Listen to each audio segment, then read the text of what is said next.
बच्चों, कैसे हैं आप सभी लोग। मैं संदीप सर वीआईटी पूर्वांचल परिवार में आपका बहुत बहुत स्वागत करते हैं। और आज हम लोग यूपी बोर्ड एनसीईआरटी पैटर्न पर आधारित क्लास 10th का साइंस का पहला चैप्टर रासायनिक अभिक्रिया एवं समीकरण, इस चैप्टर को हम क्या करेंगे, आगे लेकर के बढ़ेंगे। और इसमें जो भी मैटर पढ़ाया जाएगा इंपॉर्टेंट, एग्जाम में बहुत ही इंपॉर्टेंट रहेंगे। इस दृष्टिकोण से आप इसको बहुत ही ध्यानपूर्वक और शांतिपूर्वक कापी कलम लेकर के और अच्छे से बैठ करके नोट्स तैयार करने के बाद इसको हम अच्छे से क्या करेंगे, लर्न करने के बाद एग्जाम में आप क्या करेंगे, पेपर देंगे या फिर जो भी एग्जाम होगा आप उसमें टॉप करेंगे। ठीक है, चलिए आज हम लोग स्टार्ट करते हैं रासायनिक अभिक्रिया एवं समीकरण। ठीक है, इसको पढ़ने से पहले हम लोग जान लेते हैं कि रासायनिक अभिक्रिया से ठीक पहले अभिक्रिया किसे कहते हैं। पहले तो यह जानना जरूरी है। तो हम समझेंगे कि अभिक्रिया किसी पदार्थ के संगठन, संरचना तथा गुणों में होने वाले परिवर्तन को क्या कहते हैं, अभिक्रिया कहते हैं। अभी परिवर्तन होते कैसे हैं, आइए हम चलिए इसी बात पर क्या करते हैं, डिस्कशन करते हैं। ठीक, डिस्कस करते हैं इसी टॉपिक पे। तो अभिक्रिया, किसी पदार्थ को हम क्या करते हैं, आपस में दो पदार्थ या दो से अधिक पदार्थ को आपस में मिलाते हैं तो एक नए पदार्थ का क्या होता है, निर्माण होता है। जैसे अगर हम कहें कि कोई पदार्थ ले लिए, ठीक है, मान लेते हैं कि CaO प्लस H2O, ये बिना बुझा हुआ चूना, जैसे ही हम इसको जल में डालते हैं क्या बनता है, CaOH का होल ट्वाइस। ये क्या है, हमारा नया पदार्थ बना है, तो इसे क्या कहेंगे, अभिक्रिया कहेंगे। अब अभिक्रिया के प्रकार में आते हैं तो अभिक्रिया के प्रकार दो प्रकार के होते हैं। पहला रासायनिक अभिक्रिया और दूसरा नाभिकीय अभिक्रिया। बात समझ में आई इतना। पहला क्या होता है, रासायनिक अभिक्रिया और दूसरा होता है नाभिकीय अभिक्रिया। ठीक है, तो रासायनिक अभिक्रिया को पढ़ने से ठीक पहले हम लोग ये जान लेंगे कि नाभिकीय अभिक्रिया किसे कहते हैं। चलिए आगे चलते हैं। नाभिकीय अभिक्रिया वे अभिक्रियाएं जिसमें किसी तत्व के या किसी परमाणु के नाभिक, सेंटर जो केंद्र होता है, नाभिक में प्रोटॉन क्या करते हैं, भाग लेते हैं। और प्रोटॉन भाग लेने के बाद एक नए तत्व का क्या करते हैं, निर्माण करते हैं। उसे क्या कहते हैं, नाभिकीय अभिक्रिया। ठीक, अभी नहीं समझ में आया, फिर से समझो। किसी ये कोई पदार्थ या कोई तत्व लेते हैं, तत्व का केंद्र, सेंटर, नाभिक क्या करता है, इस क्रिया में भाग लेकर एक नए तत्व का निर्माण करता है। उसे क्या कहेंगे, नाभिकीय अभिक्रिया कहेंगे। ठीक है, चलिए नाभिकीय अभिक्रिया इस टॉपिक पर थोड़ा सा डिस्कस कर ले। जैसे 1H2 1H3, 1H2 1H3, नाम इसका ड्यूटेरियम, इसका ट्राइटियम। इसका जो एक एक लिखा है, ये हमारा क्या होता है, परमाणु क्रमांक होता है। और जितना परमाणु क्रमांक होगा उतना ही क्या होगा, प्रोटॉनों की संख्या होगा। और प्रोटॉन क्या करते हैं, अब क्रिया में भाग लेते हैं। जैसे ही ये क्या करेगा, क्रिया करेगा, हमारा एक नए तत्व का क्या होगा, निर्माण होगा। एक एक कितना होगा, 2, और 2 होता किसका है, हीलियम का। और हीलियम का जैसा कि पता है हमें द्रव्यमान कितना होता है, 4 होता है। अब बताइए यहाँ पे द्रव्यमान कितना है, 2 और 3 5 है। तो इधर अभी एक द्रव्यमान बचा है कि नहीं। अब बताओ यहाँ पे कोई आवेश बचा है, प्रोटॉनों की संख्या बचा है, नहीं बचा है, 0 है।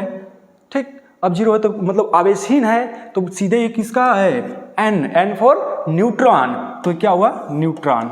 ठीक है, चलिए ये तो हमारा क्या है, नाभिकीय अभिक्रिया। ठीक है, अब एग्जाम में पूछेगा रासायनिक अभिक्रिया किसे कहते हैं, रासायनिक अभिक्रिया किसे कहते हैं।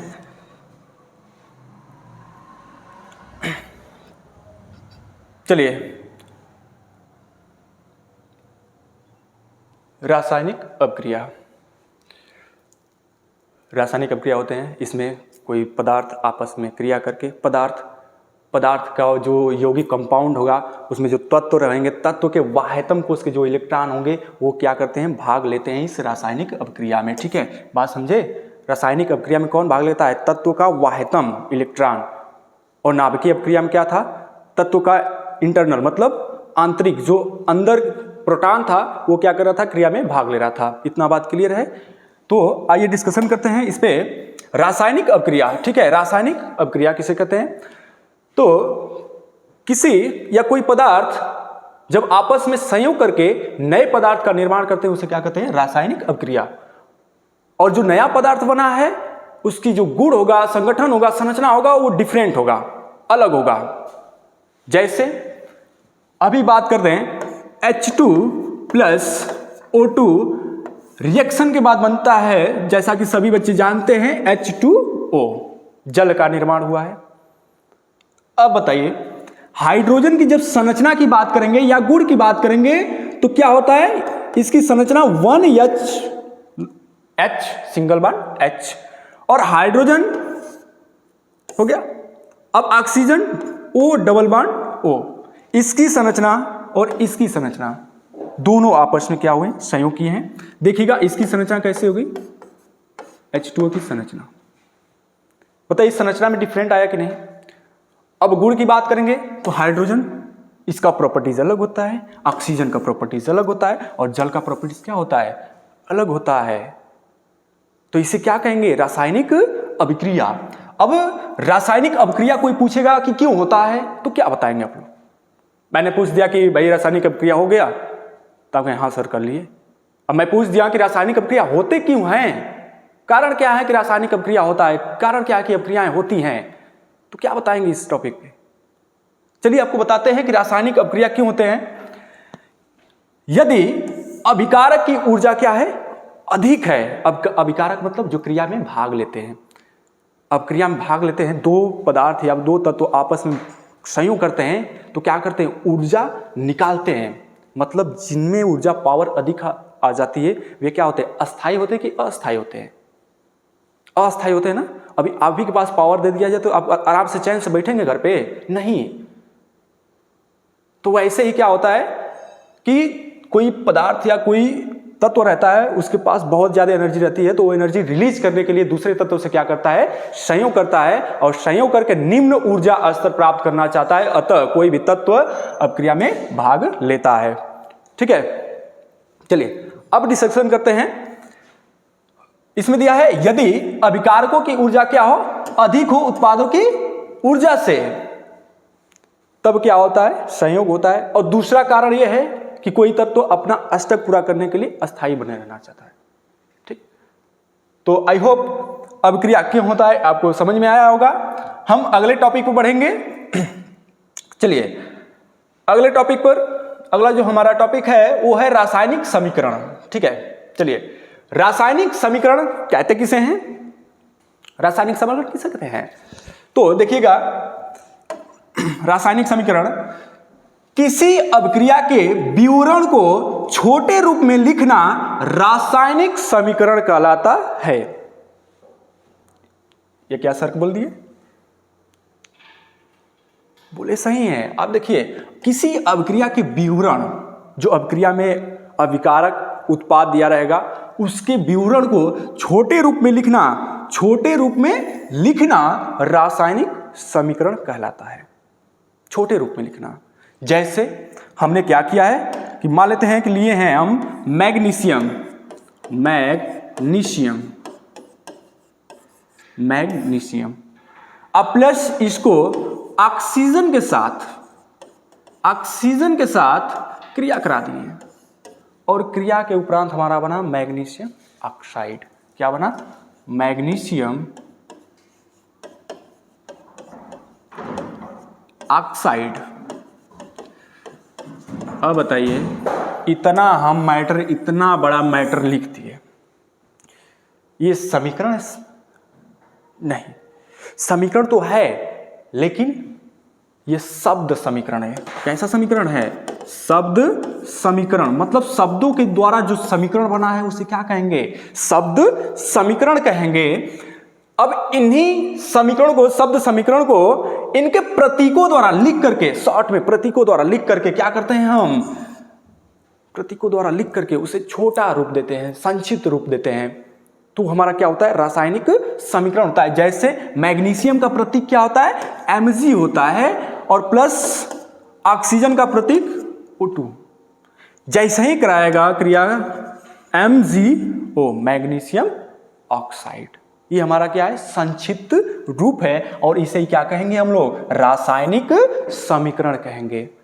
आई होप इतना आपको टॉपिक समझ में आ गया होगा। अगर नहीं समझ में आ रहा है तो आप कमेंट बॉक्स में जो भी टॉपिक अगर नहीं समझ में आई है आप बस हेडिंग को बोल दीजिए, बाकी अगले दिन जो भी बचा कुचा रहेगा मैं आपको अच्छे से और समझा दूंगा। चलिए अब आगे आते हैं, रासायनिक समीकरण को संतुलित करना, कि रासायनिक समीकरण संतुलित करते कैसे हैं। सबसे बड़ी बात है कि रासायनिक आपने समीकरण बना दिया, ठीक है, क्रिया करवा दिया, लेकिन उसको संतुलित तो रहना चाहिए। तो उसी बात पे अब आगे बढ़ते हैं हम लोग, रासायनिक समीकरण को संतुलित करना, ठीक है। तो रासायनिक समीकरण को संतुलित करने से पहले हम जान लेते हैं कि संतुलित रासायनिक समीकरण किसे कहते हैं। तो समीकरण के दोनों ओर तत्वों के परमाणु की संख्या क्या करना, बराबर करना ही क्या कहलाता है, संतुलित रासायनिक समीकरण। बात समझ में आई? समीकरण के दोनों ओर तत्वों के परमाणुओं की संख्या बराबर होती है, उसे क्या कहते हैं, संतुलित रासायनिक समीकरण कहते हैं, ठीक है। बात क्लियर हुई? चलिए अब इतना तो पता चल गया कि नहीं, दोनों तरफ क्या होती है, संख्या बराबर होती है, उसे क्या कहते हैं, रासायनिक समीकरण कहते हैं, ठीक। अब रासायनिक समीकरण को संतुलित कैसे करते हैं, कैसे करते हैं। एग्जाम में आपको कोई रासायनिक समीकरण दे दिया और कहेगा कि इसको संतुलित कीजिए, अब पता भी तो रहना चाहिए। चलिए उसी चीज को हम क्या करते हैं आपको बताते हैं। तो रासायनिक समीकरण को संतुलित करने के लिए केवल एक लाइंस आपको याद होनी चाहिए, वो लाइंस है, सर्वप्रथम अधिक परमाणु संख्या वाले तत्वों को क्या करते हैं, संतुलित करते हैं। सबसे अधिक परमाणु जिसके पास रहेगा उसी को सबसे पहले क्या करेंगे, संतुलित करेंगे। ये आपके दिमाग में रहे,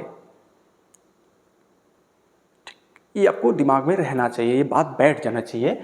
और आगे है, फिर छोटे परमाणु वाले तत्वों को संतुलित करते हैं। ये अधिकतर कर रिएक्शन में, समीकरण में, अभिक्रिया में होता है। ये हर एक पर अप्लाई नहीं कर सकते हैं, कभी कभी क्या होता है कि छोटे से भी स्टार्ट करना पड़ता है, लेकिन अधिकतर कर बड़े या जिसके पास अधिक परमाणु है उसी से हम क्या करते हैं, शुरुआत करते हैं। जैसे हमने आपको एक रिएक्शन दे दिया PbNO3 का होल ट्वाइस, जब इसको हिट करेंगे, गर्म करेंगे, तो हमारा बनेगा PbO lead oxide plus NO2 plus O2।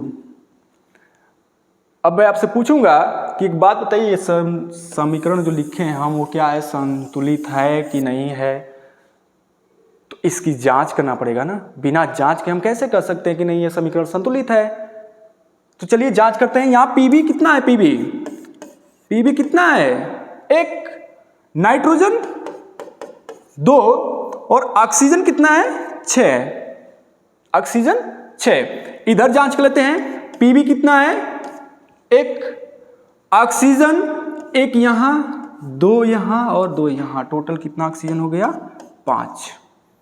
और नाइट्रोजन कितना है, 1 है। अब बताइए इसमें डिसबैलेंस कौन है, पीबी तो इधर बराबर है, इधर पीबी बराबर है, ठीक। नाइट्रोजन इधर 2 है और नाइट्रोजन इधर कितना है, 1 है। और इधर ऑक्सीजन कितना है, 6 है और इधर ऑक्सीजन 5 है। अब बताइए दो चीज़ इसमें बैलेंस है। सबसे पहले बैलेंस किसको करेंगे, तो मैं आपको ऊपर बताया हूँ ना, सर्वप्रथम क्या करते हैं, अधिक परमाणु संख्या वाले तत्वों को संतुलित करते हैं। तो किसके पास अधिक परमाणु है, ऑक्सीजन के पास 6 परमाणु है ना ऑक्सीजन के पास, तो सबसे पहले इसी को संतुलित करते हैं। तो चलिए समीकरण को संतुलित करते हैं,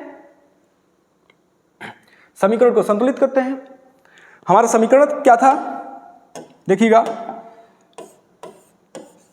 PbNO3 का होल ट्वाइस, जब हम इसको क्या किए थे, हीट किए थे, गर्म किए थे, तो हमारा बना था PbO plus NO2 plus O2, यही समीकरण बना था। अब Pb इधर कितना था, एक, नाइट्रोजन 2 और ऑक्सीजन 6। इधर Pb 1 था, ऑक्सीजन 5 और नाइट्रोजन 1 था। इसी समीकरण को हमें संतुलित करना था और मैं बताया था कि सबसे अधिक परमाणु किसके पास है, ऑक्सीजन के पास है। तो सबसे पहले इसको बैलेंस कर देते हैं। तो चलिए कम किधर है, इधर है। तो जब भी समीकरण को संतुलित करते हैं तो उसके आगे अंकों को लिख करके संतुलित करते हैं। इस बात को नोट कर लीजिए, नोट पॉइंट पर लिख लीजिए अगर लिखना होगा कहीं। तो सबसे पहले क्या करते हैं, अगर समीकरण को संतुलित करते हैं तो अंकों को यौगिक के आगे लिखते हैं। चलिए लिखते हैं हम लोग, देखते हैं।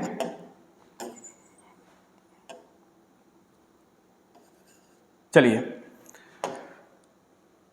बताइए, अगर डिसबैलेंस कौन है, ऑक्सीजन और नाइट्रोजन। अगर हम यहां 1 से भी गुणा करते हैं तो कुछ फर्क पड़ेगा, नहीं पड़ेगा। तो कितने से गुणा करना पड़ेगा, 2 से। अगर यहां हम 2 से मल्टीप्लाई कर देते हैं तो नाइट्रोजन कितना हो जाएगा, 2 नाइट्रोजन हो जाएगा। और ऑक्सीजन कितना होगा, 2 दूना के 4, 2 6, 6 1 7। ऑक्सीजन कितना हो जाएगा, 7। लेकिन इधर है कितना, 6 है ना। तो क्या ये समीकरण अभी संतुलित हुआ, सही हुआ है, नहीं। अगर ये समीकरण ऐसे संतुलित नहीं हुआ तो फिर भाई कैसे होगा, कैसे होगा बताइए। इस ऑक्सीजन के पास भी अगर हम जा रहे हैं तो भी तो वही कंडीशन बनेगी। तो हमें जाना कहां है, इस ऑक्सीजन के पास।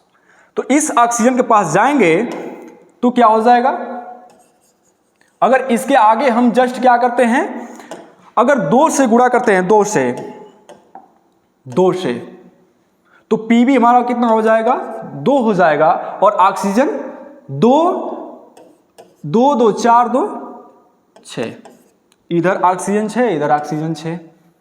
लेकिन नाइट्रोजन और Pb क्या हो गया, डिसबैलेंस हो गया। तो Pb को क्या करेंगे, जो इसके साथ डिसबैलेंस होगा पहले फिर उसके पास हम जाएंगे। तो Pb इधर कहाँ है, यहाँ पे है। तो Pb को भी 2 करना है। तो इसके आगे क्या करेंगे, 2 से मल्टीप्लाई कर देंगे। और जब 2 से मल्टीप्लाई करेंगे तो Pb तो 2 हो गया, लेकिन ऑक्सीजन भी क्या हो जाएगा, डिसबैलेंस। देखना Pb के साथ नाइट्रोजन कितना हो जाएगा, 2 1 2 और 2 दूना के 4, नाइट्रोजन 4 और ऑक्सीजन 2 3 6 दूना के 12। अब Pb तो एकदम डिसबैलेंस हो गया, Pb बैलेंस हो गया, डिसबैलेंस नाइट्रोजन और ऑक्सीजन। तो नाइट्रोजन और ऑक्सीजन साथ में कहाँ है, यहाँ पे है ना। तो नाइट्रोजन कितना है, 4। तो क्या करेंगे हम, 4 से इसके आगे गुणा कर दे। अब देखो समीकरण संतुलित ही, पूरा समीकरण संतुलित हुआ कि नहीं। चलिए एक बार चेक करते हैं समीकरण संतुलित हुआ कि नहीं। मिटा देते हैं सभी चीजें ताकि आपको अच्छे से समझ में आए। चलिए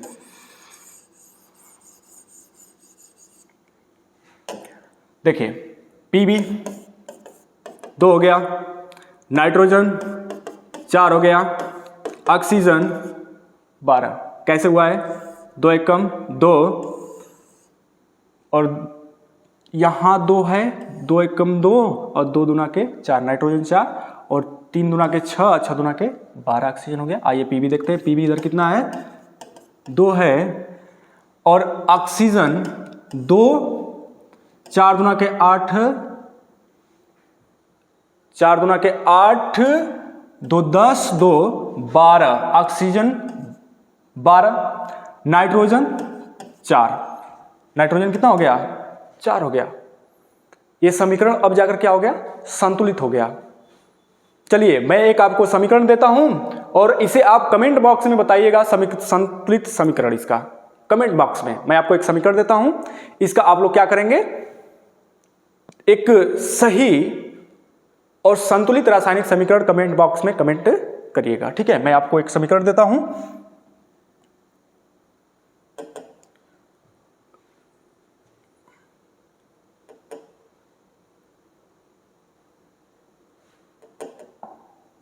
चलिए प्लस H2O रिएक्शन के बाद बनता है Fe3O4 प्लस हाइड्रोजन गैस इसमें से मुक्त होती है। इस समीकरण को आपको कमेंट बॉक्स में बताना है।